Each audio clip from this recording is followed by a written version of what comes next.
जय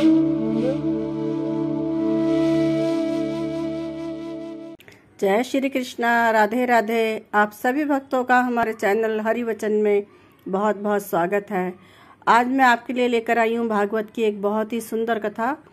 इस कथा में सुखदेव जी महाराज राजा परीक्षित से कह रहे हैं कि तुम्हें मृत्यु से भय क्यों है। राजा परीक्षित को श्रीमद् भागवत पुराण सुनाते हुए जब सुखदेव जी महाराज को 6 दिन बीत गए और तक्षक सर्प को काटने से मृत्यु होने का 1 दिन शेष रह गया, तब भी राजा परीक्षित का शोक और मृत्यु का भय दूर नहीं हुआ। उनके मरने का जो समय था वो निकट आ गया, लेकिन राजा का मन जो है बहुत शुभ था, बहुत विचलित था और बहुत भयभीत हो रहा था। तब सुखदेव जी महाराज ने राजा परीक्षित को एक कथा सुनाई। वही कथा मैं आपके साथ शेयर कर रही हूँ। तो कथा इस प्रकार है। सुखदेव जी महाराज कहते हैं, राजन, बहुत समय पहले की बात है। एक राजा था जो जंगल में शिकार खेलने के लिए गया और संयोग से वो रास्ता भूल गया और वो रास्ता भूलकर बहुत बड़े घने जंगल में जा पहुंचा। रास्ता ढूंढते ढूंढते उसको रात हो गई और रात को बारिश भी होने लगी। रात का समय था, ऊपर से बारिश हो रही थी और जंगल में जो जंगली जानवर थे वो बोल रहे थे। अब राजा को बहुत डर लगा कि इस घने जंगल में मैं कहाँ जाऊँ, कैसे रात बिताऊँ, कैसे मैं इस घने जंगल से निकलूँगा। ये सब सोचते सोचते राजा आगे बढ़ने लगा। रात के समय अंधेरा होने की वजह से उसे थोड़ी दूर पर एक दीपक जलता हुआ दिखाई दिया। थोड़ी दूर पे उन्हें एक दिया दिखाई दिया और वो उस दिए के पास पहुँचे तो क्या देखते हैं कि वो एक बहेली की झोंपड़ी है। झोंपड़ी बहुत गंदी थी, उसमें से बहुत बदबू आ रही थी, क्योंकि एक तो वो वहीं उसी झोंपड़ी में मलमूत्र का त्याग कर देता था और ऊपर से उसने जो झोंपड़ी के ऊपर अपने खाने के लिए मांस भी लटका रखा था। अब उस झोंपड़ी को, इतनी बदबूदार झोंपड़ी को देख के पहले तो राजा ठिठका, सोचने लगा कि मैं क्या करूं, क्या ना करूं। लेकिन उसने सोचा अब मेरे लिए कोई जगह तो है ही नहीं, अब मैं रात कहाँ बिताऊंगा, तो आज रात में यहीं इस झोंपड़ी में रुक जाता हूँ। ये सोचकर वो बहेलिये से प्रार्थना करने लगा कि आप मुझे आज एक रात के लिए इस झोंपड़ी में रहने दो। बहेलिये ने राजा को देखकर कहा कि यहाँ बहुत सारे राहगीर आते हैं और मेरे से प्रार्थना करते हैं कि मुझे रात को यहाँ रुक जाने दो और सुबह होते ही मैं चला जाऊंगा। लेकिन ऐसा होता नहीं है।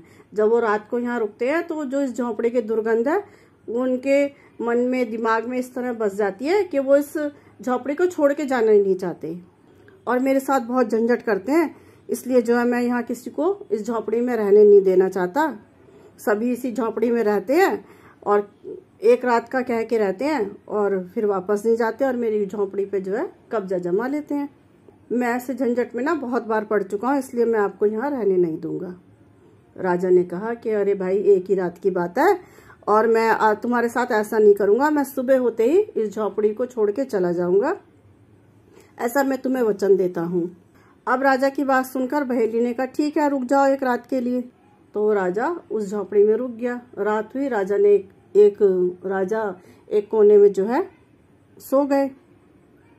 सोते सोते राजा के जो दिमाग था, मन था, मस्तिष्क था, उसमें वो दुर्गंध जो है ऐसे समा गई कि जब वो सुबह उठे ना तो उन्हें वही अच्छी लगने लगी, वही दुर्गंध जो है प्रिय लगने लगी। और उन्होंने सोचा, अरे मैं क्यों इस जगह को छोड़ के जाऊं, मैं तो यहीं पर रहूंगा। और राजा अपने जीवन का जो वास्तविक उद्देश्य था भूलकर सोचने लगा कि मैं तो अब यहीं निवास करूंगा। और बहेलिये से कहने लगा कि मैं तो अब यहीं रहूंगा और मैं इस झोंपड़ी को छोड़ के नहीं जाऊंगा। तो बहेलिया ये बात सुनकर भड़क गया और उसने कहा, मैंने तो तुम्हें पहले ही कहा था कि तुम इस झोंपड़ी को छोड़ के नहीं जाओगे और अब तुमने मुझे वचन दिया और अब अपने वचन से मुकर रहे हो। और ऐसा कह के राजा को बहुत भला बुरा कहने लगा और इस तरह दोनों में बहुत ज़्यादा लड़ाई झगड़ा होने लगा और विवाद बहुत बढ़ गया। अब कथा सुनाकर सुखदेव जी महाराज ने राजा से कहा, अच्छा बताओ परीक्षित, क्या उस राजा को वहां रहने के लिए, सदा के लिए वहां रहने के लिए झंझट करना उचित था? परीक्षित ने कहा, भगवान, वो राजा कौन था, उसका नाम मुझे बताइए। वो तो बड़ा मूर्ख था जो ऐसी गंदी झोंपड़ी में रहना चाहता था और वो अपनी प्रतिज्ञा भी भूल गया, अपना उद्देश्य भी भूल गया और जितने समय उसने कहा था वो नियति की जो अवधि थी वो उससे अधिक समय वहां रहना चाहता था। तो श्री सुखदेव जी महाराज ने कहा कि राजन, वो राजा आप ही थे, वो मूर्ख राजा आप ही थे। अब यह सुनकर राजा परीक्षित चौंक गए, कहने लगे, महाराज ये आप कैसी बातें कर रहे हो, तो सुखदेव जी महाराज बोले कि मैं सही कह रहा हूँ, वो राजा आप ही थे। इस मल मूत्र की जो गठरी देह शरीर है, ये झोंपड़ी है, जितने समय आपकी आत्मा को इस शरीर में रहना था ना, उतने समय वो इस शरीर में रह ली। अब आपकी आत्मा को यहाँ रहना आवश्यक नहीं है। अब आपकी जो अवधि है वो कल समाप्त होने वाली है। अब आपको इस लोक को छोड़कर, इस शरीर रूपी गठरी को छोड़कर, इस दुर्गंध युक्त झोंपड़ी को छोड़कर आपको यहाँ से जाना होगा जहाँ से आप आए थे। और फिर भी देखो आप कितना झंझट फैला रहे हो, आप मरना नहीं चाहते।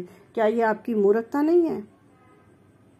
राजा परीक्षित ने जब यह बात सुनी तो उनका जो ज्ञान था वो जाग गया और उन्होंने उस जो बंधन मुक्ति के लिए वो सहज तैयार हो गए। जब एक जीव अपनी माँ की कोख से जन्म लेता है तो अपनी माँ की कोख के अंदर जो है भगवान से प्रार्थना करता है कि हे भगवान, मुझे यहाँ इस कोख से, इस गंदगी से मुक्त कीजिए। मैं जब धरती पर आऊँगा तो आपका भजन करूँगा, सुमिरन करूँगा। और जब जन्म लेकर वो संसार में आता है तो राजा की तरह हैरान होकर सोचने लगता है कि ये मैं कहाँ आ गया। और पैदा होते ही वो इसी कारण रोने लगता है और फिर उस गंध भरी झोंपड़ी से वो कभी जाना ही नहीं चाहता। उसको वहीं खुशबू आने लगती है और वो अपना वास्तविक उद्देश्य जो है भूल जाता है। ये एक सत्य घटना है जो हमारी भागवत में कही गई थी। कोई माने कोई नहीं माने, यही जीवन की सच्चाई है कि एक न एक दिन सबको जाना है। जो महाराज सुखदेव जी ने राजन को ज्ञान दिया था, राजा परीक्षित को ज्ञान दिया था, इस ज्ञान के बाद ही वो इस बंधन से मुक्त हो पाए। तो भगवान से सिर्फ आप प्रार्थना कीजिए, श्री गंगा जी का तट हो, यमुना का वंशीवट हो, मेरा सांवरा निकट हो, जब प्राण तन से निकले, गोविंद का नाम लेकर ये प्राण तन से निकले। जय श्री कृष्णा, राधे राधे। कहानी कथा आपको पसंद आई हो तो लाइक करें, कमेंट करें, शेयर करें। जय श्री कृष्णा।